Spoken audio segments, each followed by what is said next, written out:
আরে বাবু, গরম গরম পকোড়া ভাজবো, টমেটো সসটা নেই জানিস তো। এই ব্যাগের সাইড চেনে দেখ 50 টাকা রাখা আছে, ওইটা নিয়ে বাজার যা।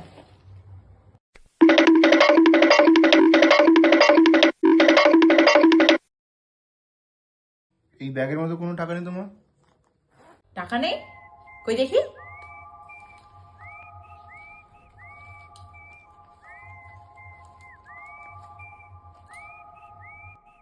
সত্যি করে বল, টাকাটা কে নিয়েছিস? বল। আমার মনে হয় এই নিয়েছে লিপস্টিক কেনার জন্য। আমার মনে হয় এই নিয়েছে। আরে আমি তো মজা করছিলাম। মা আমাদের ফাঁসানোর চেষ্টা করছে। একদম হাসবো না, নইলে ভাববে আমিই নিয়েছি। আরে এবার তো বল। আরে তোরা ভয় কেন পাচ্ছিস? সামান্য 50 টাকার জন্য কি তোদের আমি বকবো?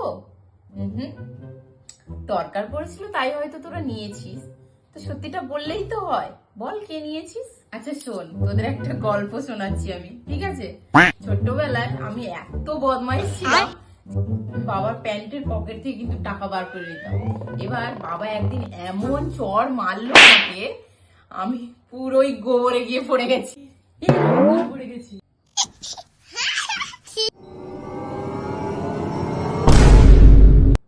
আরে মৌ, তোমার 50 টাকা আমার কাছে কোনো চেঞ্জ না বলে আমি তোমার ব্যাগ থেকে নিয়েছি। আরে তুমি নিয়েছিলে? সরি বাবু, সরি সোনা, তোদের ডিস্টার্ব করলাম, কিছু মনে করিস না, ঠিক আছে?